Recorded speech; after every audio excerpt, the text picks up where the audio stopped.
Hi, this is Rosa. It's good to see you again. So I've gotten really behind on videos, and I thought about catching up. I thought about what I should do, and what I decided is I just need to meet you where I'm at, and I just need to start right now and just move forward, and not worry about perfection, not worry about catching up. And so I'm going to talk to you about how the last couple of weeks have gone, and some of the sparks that I've been working on, and some of my next upcoming challenges and what I might want to do and continue to work on. And we'll go from there. And so, um, in class a couple weeks ago, we talked about a concept that the first time I heard it, I was completely blown away. And so it's about our thoughts and how we are where we're most comfortable. And there's a phrase that I first read about a year ago when I very first took the Guided Mindset Mastery course as part of the Rare Faith curriculum. And this says, "You may think you hate your circumstances, but on a subconscious level, you feel right at home." So when I first read this, I did not believe it. And my very first reaction is I was offended. I could not believe that somebody had the gall to accuse me of this, that I was comfortable where I was at. And I thought about it for a few minutes, probably 10, 15 minutes, maybe an hour. I thought about it a lot. And the more I thought about it, the more I realized the truth in this statement. And I completely changed my tune.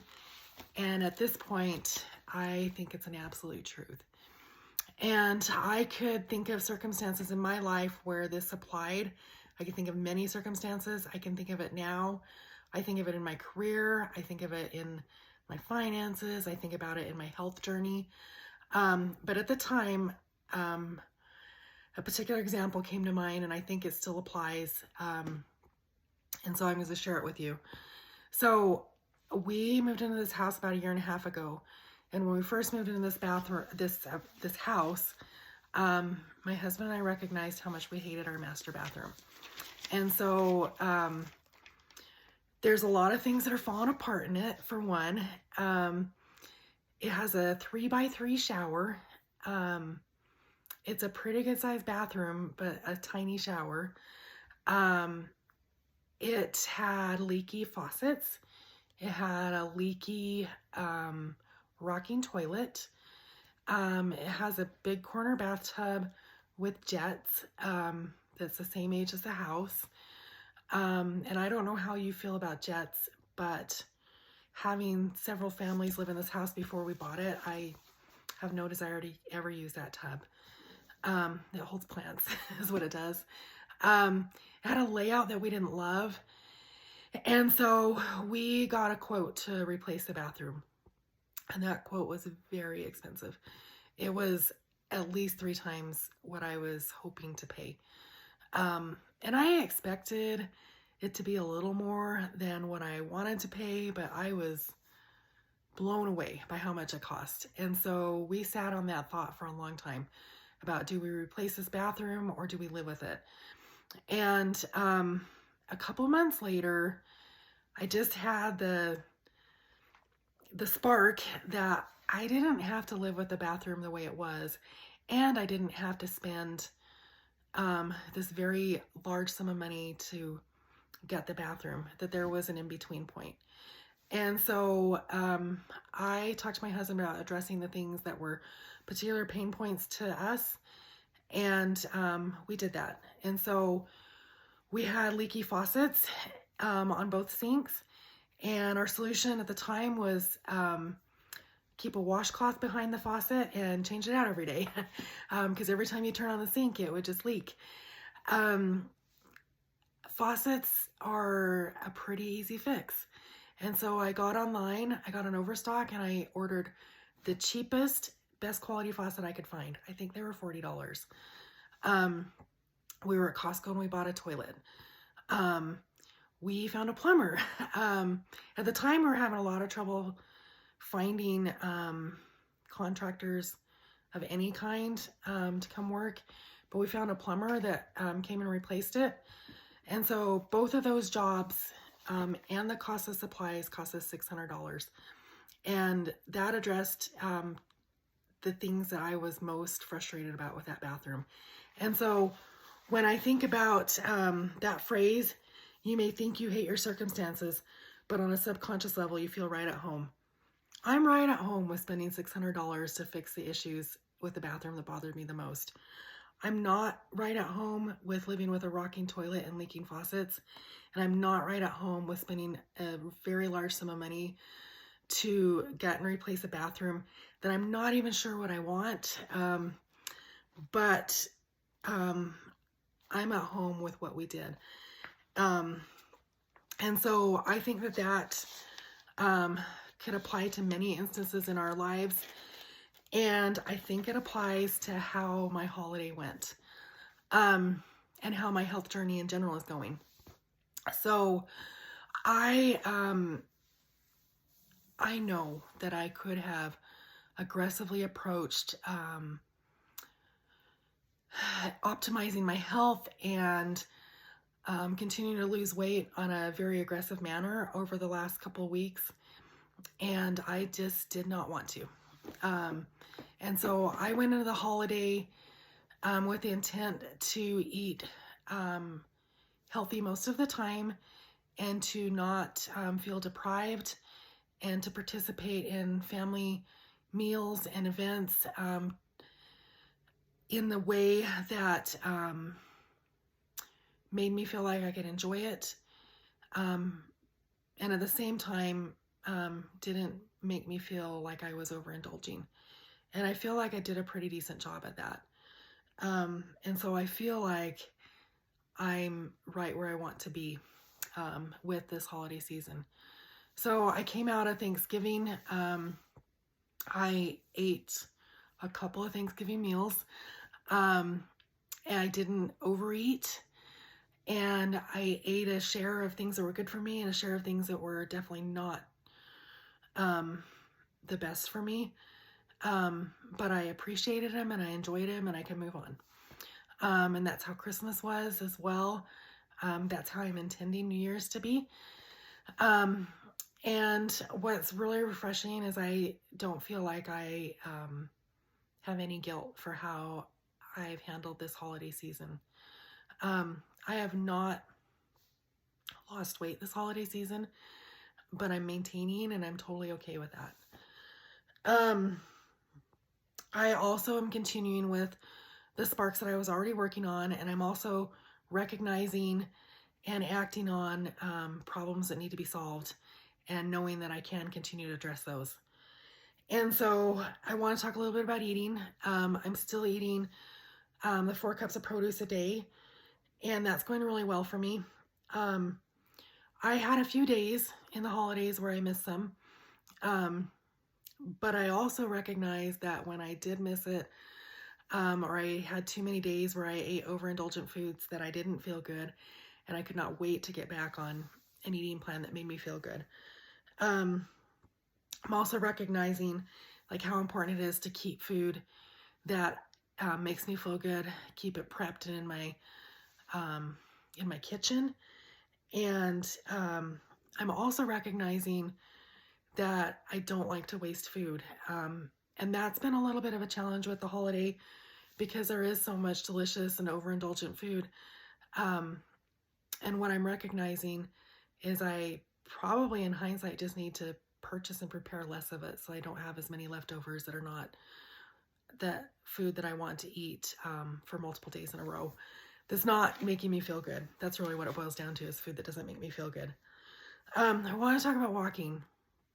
I didn't know this until I looked at it today, but today is my 100th day of walking since I started this effort.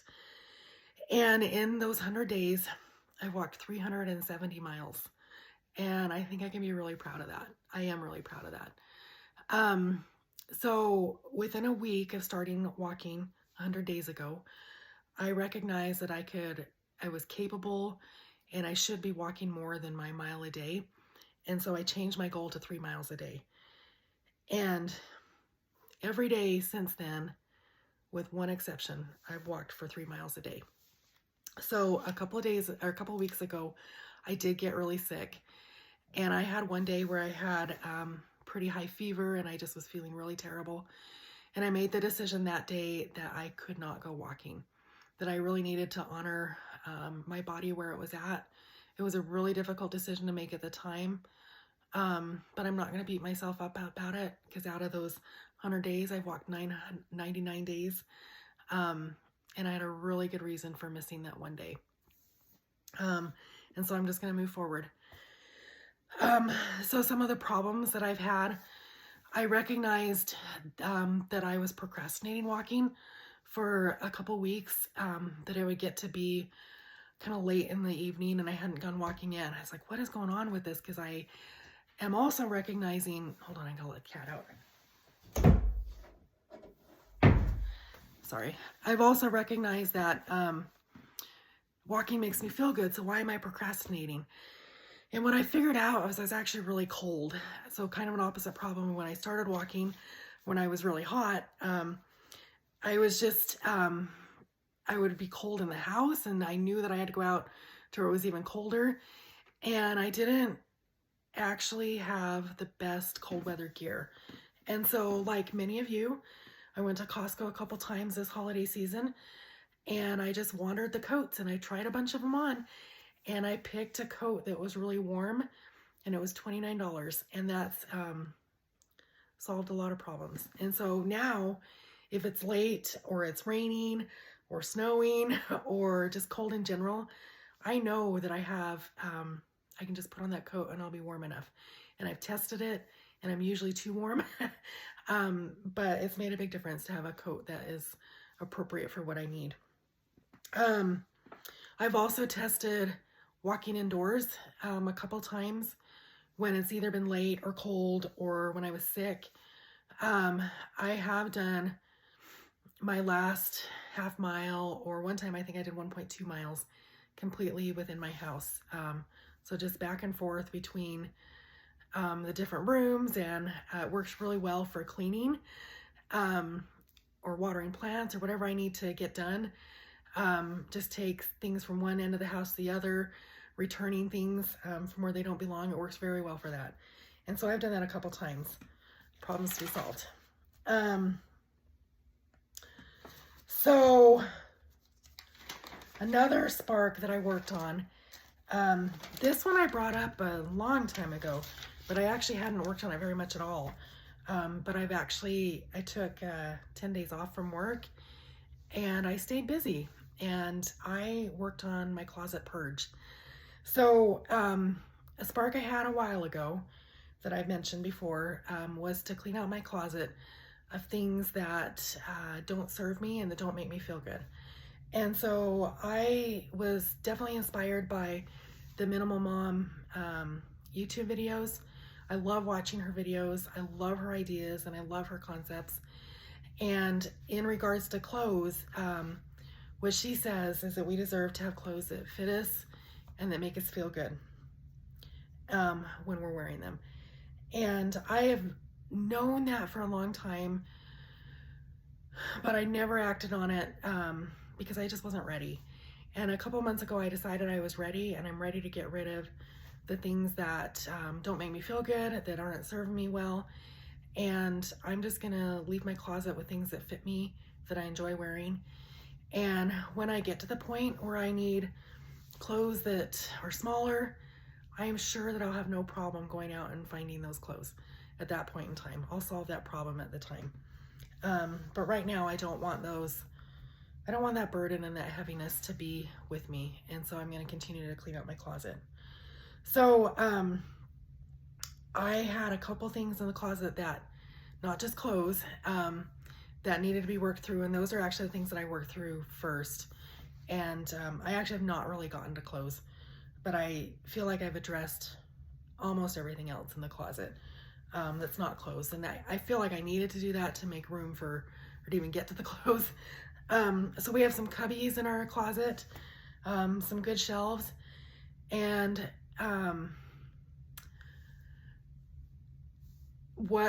probably the biggest thing that bothered me about what was in those cubbies was Legos, of all things. And my son really likes to put together Lego sets, and somehow I end up helping a lot. And just because we didn't want, little cousins to mess them up or whatever, we put them up high to keep them out of the way. And the high place that we put them happened to be my closet. And so I think I had about 10 different Lego sets that were put together and up in my closet along with the boxes. And so over the last couple months, my husband and I put up shelves in my son's room, and we just hadn't moved the Legos. And so I did that. I moved all the Legos. I moved all the Lego boxes into his closet. So the shelves are, and I sorted everything on all the shelves and got rid of and put away and where they go. And I'm really happy with where everything has ended up there. The next thing I went through is my shoes. So one of the other things that Minimal Mom talks about is with clothing, in addition to having clothes that fit you and make you feel good, is to have a closet full of workhorses, primarily, and not as many clothes that are for dress up occasions or special occasions. And my shoes were probably more heavily weighted towards the special occasion and dress up, more than the workhorses. And I certainly had a bunch of them that just don't fit me well. And I sorted all those shoes. And I'm really happy to report that I got rid of them too. And so my husband took all the shoes that I couldn't give away, that I put in the get rid of pile. He took them all to the thrift store yesterday. So super happy about that. So one of the next sparks that I want to talk about.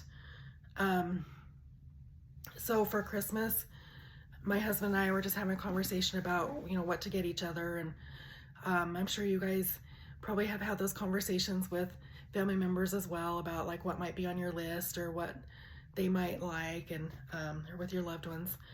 And I just happen to throw out that I would like a ring that fit me.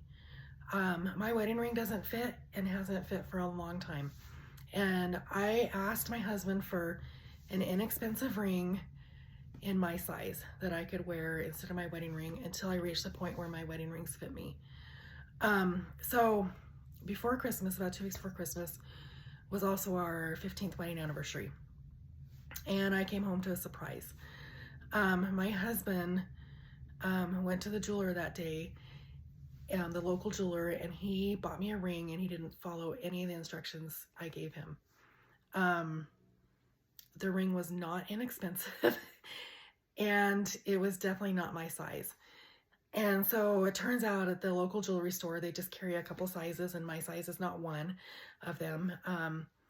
And then they get everything resized for whatever the person may need. And so my husband picked me a ring that was not inexpensive, and it was not my size. And when I saw it, I loved it, and I was so happy with it and so excited to get it. It was so beautiful. It happens to be an anniversary ring. And so I pulled out my wedding ring set. There's 2 wedding bands surrounding the engagement ring, and then next to this anniversary ring. And those 4 rings together just look beautiful, and I was so happy with it. And none of them fit. And I had a very sudden and very strong spark idea.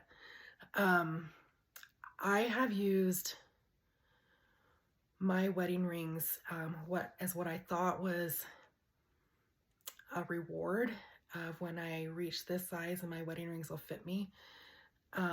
But in hindsight, I think I was using them as a punishment. That because I'm not this size, my wedding rings don't fit me. And so the spark ideas I had, I thought of 2 conversations that I could recall. And one of them was with my friend Natalie many, many years ago. We were talking about wedding rings and them fitting or not fitting. And I remember telling her that, saying something about I need to get to this weight for it to fit or something like that. And she made the comment, oh no, I don't do that. I size up, down, up, down, up, down. I do it, whenever I need to. I just size my ring for what I needed. And at the time, my thought was, that's not for me, but that's an interesting thought. So the other thought that I had that went through my mind, the strong sudden thought that I had, was back to the minimal mom concept, that I deserve to have things that fit me and that make me feel good. Well, the fact is, when I sat down and thought about how long my wedding ring fit me in my marriage, I think my wedding ring has fit me for less than half of my marriage, which means I either haven't worn a ring, or I've worn a cheap Amazon ring or something else. And I'm done with that. I just am tired of that. And so when I saw those 4 rings together, and I knew that one of them was going to be resized, because that was the plan all along, the sudden spark was, why don't I get them all resized right now? I deserve to have rings that fit me. And so the very next day, my husband and I went down to the jeweler, and I gave him all 4 rings, and I asked him to resize them to a size that fits me now. And I don't have them back, but I can tell you that is probably the thing that I'm very most excited about this holiday season. I probably will get it back in about a week, and I cannot wait to be able to wear rings that make me feel good again. So thank you for coming, and it was great to talk to you guys again, and I love you all.